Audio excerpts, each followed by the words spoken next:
மன்னாதி மன்னன் அத்தியாயம் 51. மக்கள் திலகம் எம்ஜிஆரின் முக்கியமான ஃபார்முலா என்னவென்றால், அரசியலிலிருந்து எந்த தோல்வியிலிருந்து வேண்டுமானாலும் மீண்டு வரலாம். எந்த குணம் இருந்தாலும் இல்லாவிட்டாலும் தளராத தன்னம்பிக்கை, அதை அடைவதற்கான போராட்டம். இந்த இரண்டும் இருந்தால் எத்தகைய அரசியல் தோல்வியிலிருந்து வேண்டுமானாலும் மீண்டு விடலாம். இது எம்ஜிஆர் அவர்கள் பல முறை கூறிய விஷயம், கடைபிடித்த விஷயம், அவர் வாழ்வில் இருந்து நாம் கற்றுக்கொள்ள வேண்டிய பாடம். இது தனிமனித வாழ்க்கைக்கும் பொருந்தும். அரசியல் குருநாதர் ஜெயலலிதாவுக்கு மக்கள் திலகம் தான். எனவே அந்த குணம் அல்லது அந்த பாடம் அவருக்கும் தெரிந்திருந்தது, ஜெயலலிதாவுக்கும் தெரிந்திருந்தது. 96 காலகட்டத்திலே பெரிய ஊழல் குற்றச்சாட்டுகள், அதிகார துஷ்பிரயோக புகார்கள், வளர்ப்பு மகன் திருமணம் எல்லாமே பத்திரிகைகள் மிக கடுமையாக விமர்சித்தன. எல்லா பத்திரிகைகளும் அவருக்கு எதிராகத்தான் இருந்தன. 96 தேர்தல் தோல்வி என்பது ஜெயலலிதா எதிர்பார்க்கவில்லை, ஆனால் மற்றவர்கள் எதிர்பார்த்த விஷயம்தான். பல வழக்குகள், அதிலே ஒரே ஒரு வழக்கு தான், சொத்து குவிப்பு வழக்கு தான் கடைசி வரைக்கும் அவருக்கு பெரிய சோதனையாகவே அமைந்தது. அவருக்கு சிறை தண்டனையும் பெற்றுக் கொடுத்தது. இப்படியான காலகட்டத்திலே 2001 சட்டமன்ற தேர்தல், இதுல வெற்றி அடையாவிட்டால் தன் அரசியல் வாழ்க்கை அவ்வளவுதான் என்பது ஜெயலலிதா அவர்களுக்கு நன்றாக தெரியும். எனவே நடுவிலே எம்ஜிஆர் ஃபார்முலாவை அவர் மறந்திருந்தார். மீண்டும் அதையே கையிலே எடுத்தார். கூட்டணிகள் அமைக்கும் போது எம்ஜிஆர் கடைபிடிக்கிற அந்த உத்திகளை எல்லாம் ஜெயலலிதாவும் 2001 தேர்தலிலே கடைபிடித்தார். இதிலே இந்த 98 கடைசியில் இருந்து ஒரு 2 ஆண்டு காலம் எனக்கும் அவருக்குமான தொடர்பு, செய்தி தொடர்பு முற்றிலுமாக அறுபட்டு இருந்தது. காரணம், இந்த வாஜ்பாய் அரசுக்கு அவர் ஓட்டளிக்கும் போது ஏற்பட்ட சில கசப்பான உணர்வுகள். ஒரு முறை அவர் தொலைபேசி முழுக்க எல்லா தொலைபேசிகளையும் அணைத்து விட்டார். அவரை டெல்லியிலிருந்து அழைக்க முடியவில்லை. அப்போது புலனாய்வு பிரிவில் இருந்த எனது நண்பர்கள் எனக்கு தொலைபேசியிலே பேசி, வாஜ்பாய் அவர்களின் வளர்ப்பு மகளின் கணவர் ரஞ்சன் பட்டாச்சாரியா பேச விரும்புகிறார், ஏதாவது தொலைபேசி எண் வேண்டும் என்று கேட்க, நான் என்னிடமிருந்த தொலைபேசி எண்ணை கொடுத்தேன். அவர்கள் பேசிவிட்டார்கள். அதிலே அவருக்கு ரொம்ப கோபம். ஒவ்வொரு தொலைபேசி எண்ணையும் அவர் ஒவ்வொருவருக்கும் அப்படி தனித்தனியாக வைத்து ஒரு மாதிரி ஒரு கம்பார்ட்மெண்டலைசேஷன் அது இருக்கும். அங்கு நீங்கள் எப்படி கொடுக்கலாம் என்றார். இப்படியே ஒரு சில மன பிறழ்வுகள். அதிலே கொஞ்சம் நானும் அதிலிருந்து விலகிவிட்டேன். 99, 2000 இந்த ஆண்டுகளிலே எனக்கு தொடர்பே கிடையாது. 2000 அதிலே அந்த தேர்தல் நெருங்கி வரும்போது மீண்டும் போயஸ் கார்டனில் இருந்து அழைப்பு. செல்போன் கூட நான் வைத்துக் கொள்ள விரும்பவில்லை அப்போது. அது மாதிரி கொஞ்சம் செய்தி உலகிலே சில விரக்திகள் ஏற்பட்டிருந்தன. ஜெயலலிதாவின் அந்த கூட்டணிகள், இது மீண்டும் அது பேசு பொருளாக இருந்தது. அதற்கு பேசுவதற்கு அழைத்தார்கள். இதிலே தமாக ஜெயலலிதாவின் ஆட்சியை எதிர்த்தது. ஜெயலலிதாவை கண்டித்துதான் 96 தமாக அப்போது 99 தனியாக இருந்தது. நான் ஏற்கனவே சொன்ன மாதிரி அது பிஜேபி திமுக கூட்டணிக்குள் போக முடியவில்லை. எனவே தமாகவை கையில் எடுக்க வேண்டும் என்கிற ஆலோசனையை ஜெயலலிதாவுக்கு கூறினோம். அவரும் உடனடியாக மூப்பனாரோடு பேசி, அதாவது பழைய எம்ஜிஆர் ஃபார்முலாவே தான், இறங்கி பேசி, மீண்டும் மீண்டும் பேசி, அதன் மூலம் அந்த செய்தி இடைவெளியை, தொடர்பு இடைவெளியை குறைத்து, முதலில் தமாக கம்யூனிஸ்ட் கட்சிகள் இரண்டும் ஜெயலலிதா பக்கம் வந்தன. காரணம், அவர்களால் பாரதிய ஜனதா அணிக்கு போக முடியாது. 99 தமாக தனியாக போட்டி போட்டு மக்களவை தேர்தலிலே பெரிய வெற்றி எதையுமே பெறவில்லை. எனவே இப்படியான ஒரு நிலைமையிலே அந்த தடைக்கற்கள், அரசியல் தடைக்கற்களை கொஞ்சம் கொஞ்சமாக விலக்க தொடங்கினார். எம்ஜிஆர் ஃபார்முலாவை கடைபிடித்தால் தடைக்கற்கள் தானே விலகிவிடும். அது தனி மனித வாழ்க்கையில் நான் பார்த்த விஷயம். அதற்கு பிறகு பாமக, நான் ஏற்கனவே சொன்ன மாதிரி தமாக கம்யூனிஸ்ட் கட்சிகள் உள்ளே வந்தவுடன் பாமக உள்ளே வர தயாரானது. உடனே அது பலமான ஒரு கூட்டணியாக மாறியது. ஜெயலலிதாவின் வியூகம் என்பது அதுதான். இதுல தாமிரபரணி கலவரம் தவிர பெரிய 96, 2001 திமுக ஆட்சியிலே பெரிய குறைபாடுகள்லாம் கிடையாது. திமுகவுக்கு மக்கள் வாக்களிப்பார்கள் என்றே கூட கலைஞர் நம்பினார். அப்படித்தான் பேசி வந்தார். ஆனால் இந்த கூட்டணி அமைப்பதிலே அவர் சரியாக காய் நகர்த்தவில்லை என்றுதான் நான் கருதினேன். ஜெயலலிதா மீது டான்சி வழக்கிலே தண்டனை, அது 3 ஆண்டு. கொடைக்கானல் பிளசன்ட் ஸ்டே வழக்கு என்று ஒன்று, அதை இப்பொழுது மக்கள் மறந்தே விட்டார்கள்.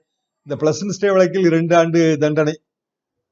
மேல்முறையீடு இருந்தது, ஜாமீன் இருந்தது. ஆனால் அவருக்கு வேட்புமனு தாக்கல் செய்வதற்கான அந்த தகுதி இல்லை. முன்பே நான் கூறினேன். இதுல ஒரு ஜெயலலிதா ஒரு உத்தியை கடைபிடித்தார். அதாவது வேட்புமனு தாக்கல் செய்ய முடியாது, அனைவருக்குமே தெரியும். ஆனாலும் அவர் வேட்புமனு தாக்கல் செய்வது என்ற முடிவெடுத்தார். இத்தனைக்கும் நிறைய வழக்கறிஞர்கள் அப்போது பெரிய பெரிய வழக்கறிஞர்கள் எல்லாம் போயஸ் தோட்டம் வருவார்கள். வேட்புமனுவை சட்டபூர்வமாக தாக்கல் செய்வதற்கு வழி இருக்கிறதா என்றெல்லாம் ஜெயலலிதா கலந்து ஆலோசிப்பார்.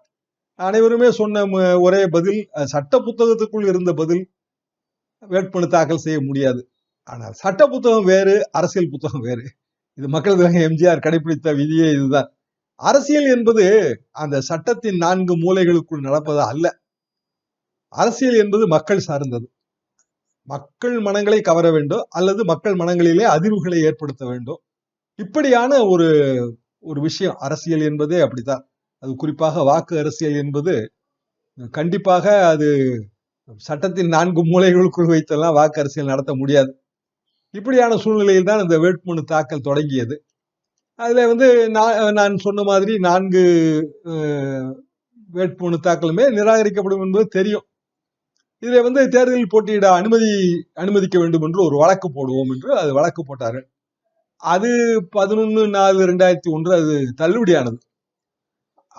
அப்போது MS கில் அவர்தான் தலைமை தேர்தல் ஆணையர். அவரிடம் ஒரு மனு. நீதிமன்றம் தடை விதிக்கவில்லை, எனவே ஜெயலலிதா சட்டமன்ற தேர்தலில் போட்டியிட முடியாது என்கிற முடிவை அவர் எடுத்தார். அதுபடியே இங்க தமிழக தேர்தல் அதிகாரிக்கு தாக்கீது போய் எல்லா அந்த வேட்புமனு வாங்குகிற எல்லா அதிகாரிகளுக்குமே அது அனுப்பப்பட்டு விட்டது. இந்த ஆலோசனை நடக்கும்போதே கிருஷ்ணகிரி தொகுதியில வேட்புமனு தாக்கல், அப்புறம் மீண்டும் 3 தொகுதிகள் தாக்கல் செய்து அவை தள்ளுபடி செய்யப்பட வேண்டும் என்பதுதான் அரசியல் உத்தி. அதைத்தான் நான் கூறுகிறேன். சட்டம் வேறு, அரசியல் வேறு. ஏனென்றால் வேட்புமனு தள்ளுபடி என்று வரும்போது அதை அரசியல் எதிரியான கலைஞர் அரசு மீது சுமத்த முடியும். ஆட்சியில் இருப்பதால் நான் தேர்தலில் போட்டியிட முடியாதபடி அதிகாரிகள் மூலமாக சதி செய்து விட்டார்கள், எனவேதான் எனது வேட்புமனுக்கள் நிராகரிக்கப்பட்டன. இதுதான் அந்த பிரச்சாரம், அப்போது வந்த பிரச்சாரம். அதுல கலைஞரே கொஞ்சம் ஆடி போனார் என்பதுதான் உண்மை. ஆனால் அது மக்கள் மத்தியிலே எடுபட்டது. அது ஒரு வகையான விக்டிம் கார்டு. அதாவது நான் பாதிக்கப்பட்டவன் என்று ஒரு அரசியல் தலைவர் கூறும்போது, குறிப்பாக பெண் அரசியல்வாதி கூறும்போது அது மக்கள் மத்தியிலே எடுபடுகிறது. அதை நான் தொடர்ந்து பார்த்து வருகிறேன். ஆக ஜெயலலிதா தேர்தலில் போட்டியிடக்கூடாது என்று கலைஞர் விரும்புகிறார். இப்படியான பிரச்சாரம் அது தேர்தல் மேடைகளிலும் அதுதான் பேசப்பட்டது. எம்ஜிஆர் ஃபார்முலாவும் கலைஞர் தீய சக்தி, கருணாநிதி தீய சக்தி, திமுக தீய சக்தி, இப்படி அந்த ஒற்றை எதிரியை பொது எதிரியாக கட்டமைத்து தொடர்ந்து அதையே பேசுவது, எழுதுவது, இப்படியான ஒரு கோட்பாடு. அது ஒரு வியூகம். அந்த வியூகம் எம்ஜிஆர் அவர்கள் இருக்கும்போது அது நன்றாகவே பணியாற்றியது. பிறகு கலைஞர் இருந்ததால் ஜெயலலிதா அந்த உத்தியை கையில் எடுத்தார். இன்றைக்கு பெரிய தலைவர்கள் இல்லை, அந்த உத்தி எடுபடுமா என்பதெல்லாம் சந்தேகம்தான். ஆனால் அன்றைக்கு அது எடுபட்டது. 2001 தேர்தல் வரும்போது அது கண்கூடாகவே தெரிந்தது. வெற்றி கிடைத்த பிறகு இந்த முதலமைச்சர் பதவி, ஜெயலலிதா எம்எல்ஏ கிடையாது, ஆனால் 6 மாதத்திற்குள் நான் எம்எல்ஏ ஆகிவிடுவேன் என்று சொல்லி பாத்திமா பிவி கவர்னர் அவரை கன்வின்ஸ் செய்து, அது பற்றி பல சர்ச்சைகள் இருக்கின்றன, அந்த உரிமையை பெற்று அவர் உடனடியாக அன்றைக்கு மாலையே சென்னை கோட்டையிலே பதவியேற்பு விழா. அன்றைக்கு மாலை ஒரு பவர் கட் ஆனது. நேரலை ஒளிபரப்புக்காக தயார் செய்து வைத்திருந்தது ஜெயா டிவி. ஆனால் ஒரு பவர் கட் ஆனது. அதெல்லாம் கலைஞர் காலத்து அரசு அதிகாரிகள் அவர்களது சதி என்று அதுவும் அரசியல் மயமாக்கப்பட்டது. இப்படியான சூழ்நிலையிலே வாக்கு எண்ணிக்கை என்று பார்த்தால் அதிமுக கூட்டணி 1,40,00,000 வாக்கு, திமுக கூட்டணி 1,08,00,000 வாக்கு தான், கிட்டத்தட்ட 32 லட்சம் வாக்கு வித்தியாசம். மதிமுக ஒரு தனியாக போட்டி போட்டு ஒரு 13 லட்சம் வாக்கு. எனவே மதிமுக வாக்கு சேர்ந்திருந்தாலும் கூட வெற்றியெல்லாம் மாறப்போவதில்லை. கலைஞருக்கு கொஞ்சம் வருத்தம், எங்களது 5 ஆண்டு கால சாதனைகளுக்கு மக்கள் அளித்த பரிசாக இந்த முடிவை கருதுகிறேன் என்று அவர் சொன்னார். உடனே மாநிலம் மீண்டும் முதல்வரான ஜெயலலிதா முதல்வரானார். அதாவது 2001 மே மாதம் 14ஆம் தேதி. அப்போது வெறும் 5 அமைச்சர்கள் தான். அதாவது ரொம்ப அவசரமாக நடந்த பதவியேற்பு விழா. பதவியேற்பு விழா என்பது பெரிய அளவுக்கு அழைப்பிதழெல்லாம் அச்சடித்து ஒரு கோலாகலமா நடக்கிற ஒரு விஷயம். ஜெயலலிதா அவர்களுக்கு அப்படியான கோலாகல விழாக்கள் பிடிக்கும். அதிமுக வரலாற்றிலேயே ரொம்ப அவசரமாக நடந்த பதவியேற்பு விழா 2. ஒன்று, எம்ஜிஆர் அவர்கள் புருக்லின் மருத்துவமனையிலே சிகிச்சை முடிந்து இங்கு திரும்பிய போது ஒரு மூடிய தனி அறைக்குள் நடந்தது. பத்திரிகையாளர்கள் யாருமே அனுமதிக்கப்படவில்லை. ஒரு புகைப்படம் தரப்பட்டது. அது ஆளுநர் மாளிகையில் எம்ஜிஆர் மட்டும் பதவியேற்றார். அது பெரிய சர்ச்சையானது. ஏனென்றால் chief minister with council of ministers, அமைச்சரவை குழு இல்லையே என்று. அதற்கு பிறகு அமைச்சரவை குழு பதவியேற்றது. இங்கு 2001 இது நடந்தது 1985. 2001 ஜெயலலிதாவோடு 5 அமைச்சர்கள், 5 அமைச்சர்கள் தான் பதவியேற்றார்கள். பிறகு ஒரு 4 நாள் கழித்து, அதாவது 5 நாள் கழித்து, மே மாதம் 19ஆம் தேதி 2001 மே 19 மேலும் 19 அமைச்சர்கள், ஆக மொத்தம் 24 அமைச்சர்கள், முதலமைச்சர் 1, 25. இப்படியான நிலைமையிலே ஜெயலலிதா சில தவறான முடிவுகள், அதாவது உடனடியாக திமுக, கலைஞர், ஸ்டாலின் இவர்களை பழி வாங்குகிற ரீதியிலே சில முடிவுகள், மேம்பாலம் கட்டுவதில் ஊழல், எல்லாமே கைது. கலைஞர் கைது, மத்திய அமைச்சர்கள், அப்போது கலைஞர் திமுக மத்திய மந்திரி சபையிலே பதவியில் இருந்தது. வாஜ்பாய் பிரதமர் 2001 2004 வரை 3 ஆண்டு பிரதமர் பதவியிலே அவர் இருக்க போகிறார். மத்திய அமைச்சர்கள் முரசொலி மாறன், TR பாலு எல்லோரும் இருக்கிறார்கள். ஸ்டாலின் இன்றைய முதல்வர் மு.க. ஸ்டாலின் அவர்கள் சென்னை மேயர், எல்லோருமே கைது செய்யப்பட்டார்கள், மத்திய அமைச்சர்கள் உட்பட. பத்திரிகையாளர்கள் ஒரு பேரணி, அதிலும் பெரிய ஆர்ப்பாட்டமாகி அதுவும் பெரிய பிரச்சனையில் முடிந்தது. சன் தொலைக்காட்சி இதையெல்லாம் கலைஞர் நள்ளிரவு கைதை சன் தொலைக்காட்சி ஒளிபரப்பி அவர்களுக்கும் பிரச்சனை. இப்படியான நிலைமையிலே இது மத்திய மாநில உறவுகள் மோதலாகிறது என்று சொல்லி மத்திய அமைச்சர்கள் விடுவிக்கப்பட வேண்டும் என்று மத்திய அரசு டெல்லியே எச்சரிக்கை விடுத்தது. உடனே பாரதிய ஜனதா இன்றைக்கு வேறு மாதிரி பேசுகிறது. அன்றைக்கு 356வது பிரிவை பயன்படுத்தி ஜெயலலிதாவின் ஆட்சியை கலைக்க வேண்டும். இது பாரதிய ஜனதா போட்ட தீர்மானம். தேசிய ஜனநாயக கூட்டணி கட்சிகள்லாம் கூட 356க்கு ஆதரவாக பேசினார்கள். ஆனால் அதே ஜெயலலிதா 98 356ஐ பயன்படுத்த வேண்டும் என்று சொன்ன போது பொம்மை வர்சஸ் யூனியன் ஆஃப் இந்தியா வழக்கு, அதை பேசினார்கள். டெல்லி அரசியலே அப்படித்தான், ரொம்ப தந்திர பூமி. அவர்களுக்கு எது சாதகமோ அதற்கு தகுந்தாற் போல பேசுவதிலே அவர்கள் அது பெரிய கில்லாடிகள் என்றுதான் நான் எப்போதுமே கருதுவேன். இப்படியான ஒரு சூழ்நிலையிலே தமிழ்நாடு அந்த 2001 ஜூன் மாதம் 30ஆம் தேதி கைது, கலைஞர் கைது. அதை ஒட்டி ரொம்ப ரொம்ப பரபரப்பாக இருந்தது. மத்திய அரசு 2 குழுக்களை, ஆய்வு குழுக்களை அனுப்பியது. அது ஜார்ஜ் பெர்னாண்டஸ் தலைமையிலே ஒரு குழு, மத்திய உள்துறையில் இருந்து ஒரு குழு, கௌசல் என்று அவரது பெயர், அவர் ஒரு அதிகாரி. 2 குழுக்களும் பெரிய பரபரப்பு. அதாவது ஒரு மாநில அரசை விசாரிப்பதற்கு மத்திய குழுக்கள் வருகின்றன என்று. ஃபாத்திமா பிவி ரீகால் கவர்னர் என்று அது ஒரு பிரச்சனையானது. டெல்லி ஃபாத்திமா பிவியை மீண்டும் திரும்பி அழைக்கப் போகிறது என்கிற வதந்திகள் பரவும் போது, ஃபாத்திமா பிவி அவர் நீதிபதி, ஓய்வு பெற்ற நீதிபதி. இந்த சர்ச்சைகளுக்கிடையே அவர் பதவியை ராஜினாமா செய்தார். பக்கத்து மாநிலம் ஆந்திராவிலே ஒன்றுபட்ட ஆந்திரா, அதுல ரங்கராஜன் மாநில ஆளுநர், அவருக்கு கூடுதல் பொறுப்பு. இப்படியான நிலைமையிலே தமிழ்நாடு அரசுக்கு ஒரு எச்சரிக்கை கடிதம், அதெல்லாம் இந்த வரலாற்றிலேயே நடக்கவில்லை, அதிமுக வரலாற்றில் கிடையாது. எச்சரிக்கை கடிதம் மத்திய அரசு அனுப்ப முடிவெடுத்தது. அப்படி அவர்களுக்கு அந்த உரிமை இருக்கிறது. என்ன ஆணை என்றால், தவறு செய்த காவல் அதிகாரிகள் மீது நடவடிக்கை எடுக்க வேண்டும் என்பது ஆணை. ஆனால் ஜெயலலிதா அவர் சொல்லித்தான் காவல்துறை அதிகாரிகள் நடவடிக்கை எடுத்திருக்கிறார்கள். அவர்கள் மீது எப்படி மாநில அரசு நடவடிக்கை எடுக்கும்? இவர்கள் உடனே வேறு மாதிரியாக அதை கொஞ்சம் திசை திருப்பி, ஓய்வு பெற்ற நீதிபதி ராமன் தலைமையில இதையெல்லாம் விசாரிப்பதற்கு ஒரு கமிஷன் போடுகிறோம் என்று சொல்லி ராமன் கமிஷன் அதை போட்டார்கள். இது இழுத்தடிப்பதற்காக, அது குறிப்பாக மத்திய அரசு தாக்கீது அனுப்பியும் அதை புறந்தள்ளுகிற விதமாக செய்யப்படுகிற செயல் என்று பெரிய அரசியல் பிரச்சனையாக மாறியது. ஆக இது ஒரு மோதல் போக்காகவே உருவெடுத்து தமிழ்நாடு அரசு, மத்திய அரசு இப்படி பெரிய மோதல் போக்கு. பாரதிய ஜனதா மிக கடுமையாக அதிமுகவை கண்டித்து பேசிக் கொண்டிருந்தது 2001. 3 ஆண்டுகள் 2004 பாரதிய ஜனதா அதிமுக கூட்டணி எல்லா தொகுதிகளிலும் தோற்று போனது. எதற்காக சொல்கிறேன் என்றால், இந்த தேசிய அரசியலும், நான் மறுபடியும் சொல்வது அதுதான், தேசிய அரசியலும் மாநில அரசியலும் ஒன்றாக வரும்போது மாநில உணர்வுகள் வேறு.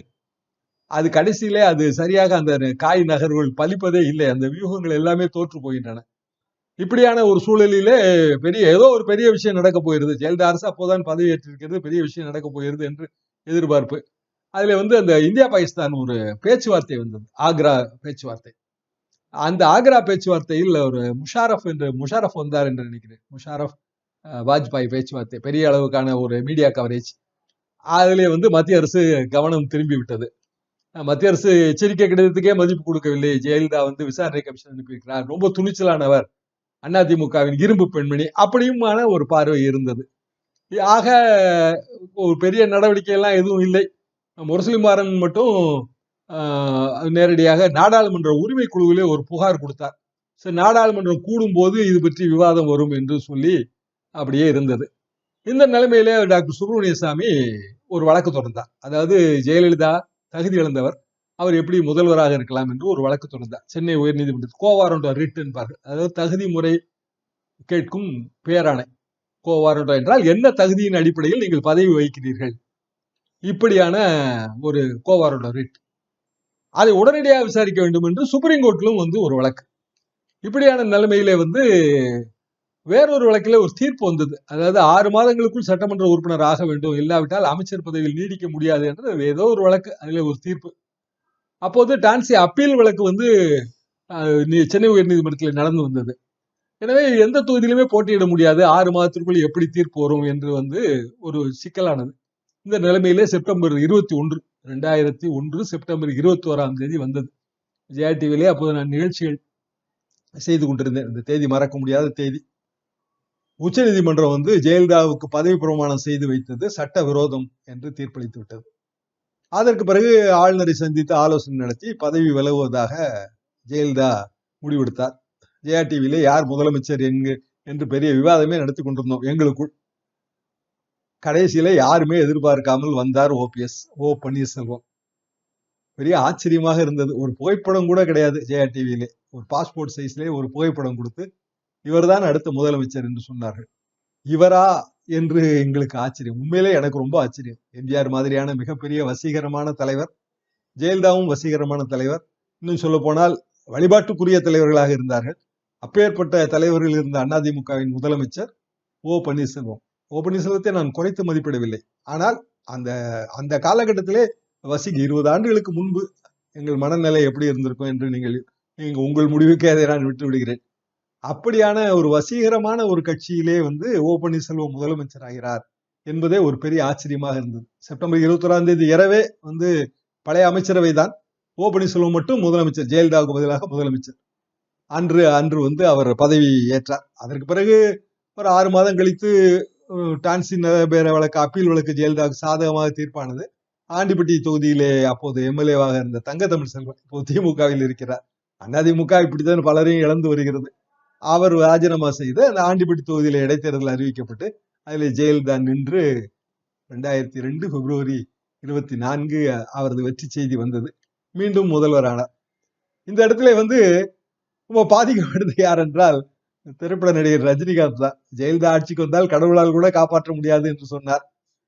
அதற்கு பிறகு 1996 நிலவரம், 98 மீண்டும் அவர் திமுக தமாக கூட்டணிக்கு ஆதரவு. ஆனால் ஜெயலலிதா 30 தொகுதிகளை கைப்பற்றினார், வாஜ்பாய் பிரதமர். அதற்கு பிறகு 2001 ஜெயலலிதா முதல்வர், மீண்டும் முதல்வர். ரஜினிகாந்துக்கு தமிழ்நாடு அரசியல் பிடிபடவே இல்லை. அவர் மூப்பனார் முதல்வர் ஆவார் என்று அவர் நம்பினார். இதுல 2004 தேர்தல் வந்தவுடன் ரஜினிகாந்த் வேறொரு ஃபார்முலா எடுத்து, நான் இந்தியா முழுவதும் சுற்றி வந்தேன், எல்லா இடங்களிலும் வாஜ்பாய்க்கு ரொம்ப பெரிய ஆதரவு இருக்கிறது, எனவே பாரதிய ஜனதா தான் ஆட்சிக்கு வரும் என்று அவர் பேட்டியெல்லாம் கொடுத்தார். கடைசியில இங்கு கூட்டணிகள் மாறின. திமுக காங்கிரஸ் கூட்டணி வாஜ்பாய் பிரதமராக முடியவில்லை. அதோடு ரஜினிகாந்த் அந்த அரசியல் பேசுவதை அடுத்த ஆண்டுகளிலே அவர் நிறுத்தி கொண்டார். அதுக்கு பிறகு இப்போ சமீபத்திலே அவர் அரசியலுக்கு வருவதாக சொன்னதுதான். நடுவிலே ஒரு 10 ஆண்டுகள் அவர் அமைதி காத்தார், 10-15 ஆண்டுகள் அமைதி காத்தார். காரணம் மக்கள் அன்றாட நிலவரத்துக்கு ஏற்பத்தான் முடிவெடுக்கிறார்கள். எந்த அரசுக்கும் ஆதரவு என்பது நிரந்தரம் அல்ல. ஒவ்வொரு அரசும் பல்வேறு காரணங்களால் மக்கள் ஆதரவை இழக்கிறது அல்லது மக்கள் ஆதரவை பெறுகிறது. அரசியல் கட்சிகளும் அதற்கு விதிவிலக்கு அல்ல. ஆக இது எல்லாமே தொடர்ந்து நடக்கிற பல்வேறு சம்பவங்களால் மாறுபடுகிற நிலைமை. வாக்கு அரசியல் என்பது ரொம்ப ரொம்ப முக்கியமான விஷயம் என்று நான் கருதுவது அதுதான். அப்படியா ரஜினிகாந்த் அவர்களுக்கான அரசியல் பாடம் என்பதும் இந்த நிகழ்ச்சிகளின் ஊடே இருக்கிறது. அதாவது எம்ஜிஆர் மானசீக குரு, திரையுலகில் இருந்து வருகிறார். மக்கள் திலகத்தின் பாதையை பின்பற்றி நடக்கிறோம். யாரெல்லாம் பின்பற்றி நடந்தார்கள்? பின்னால் இதற்கும் பின்னால் விஜயகாந்த் அவர்கள், கருப்பு எம்ஜிஆர்.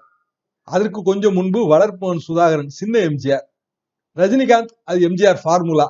ஆனால் யாராலும் எம்ஜிஆர் ஆக முடியாது என்பதைத்தான் நாங்கள் உணர்ந்து கொண்டோம். காரணம், ரஜினிகாந்த் கூறியும் அந்த 39 தொகுதிகளும் தோற்று போயின. இது எதற்காக நான் இதை மீண்டும் சொல்கிறேன் என்றால், எம்ஜிஆர் மன்னாதி மன்னனாக இருந்தார் என்றால் மக்கள் மனங்களிலே அவர் நிரந்தரமாக இடம் பிடித்திருந்தார். மக்கள் அவரை நேசித்தார்கள், அவர் மக்களை நேசித்தார். கடைசி வரைக்கும் அந்த தொடர்பை அவர் இழக்கவில்லை. அதுபோக எப்போதுமே ஏதாவது ஒரு சிக்கலான பிரச்சனை என்றால் நேரடியாக அவரோடு தொடர்பில் இருப்பவர்களுக்கு தொலைபேசி மூலமாக பேசி நாட்டு நடப்பை தெரிந்து கொண்டிருந்தார். எப்போதுமே எனது குருநாதர் வலம்புரிஜானுக்கு தொடர்ந்து அவர் தொலைபேசியில பேசுவார். இத்தனைக்கும் வலம்புரிஜான் எம்ஜிஆரை பெரிய அளவுக்கு விமர்சனம் செய்து பேசி அதற்கு பிறகுதான் அதிமுகவுக்கு வந்தார். எம்ஜிஆரின் சிறப்பு என்பது அதுதான். அவர் யாரை எப்போது எங்கு பயன்படுத்திக் கொள்ள வேண்டும் அந்த நுட்பம் தெரிந்தவர்.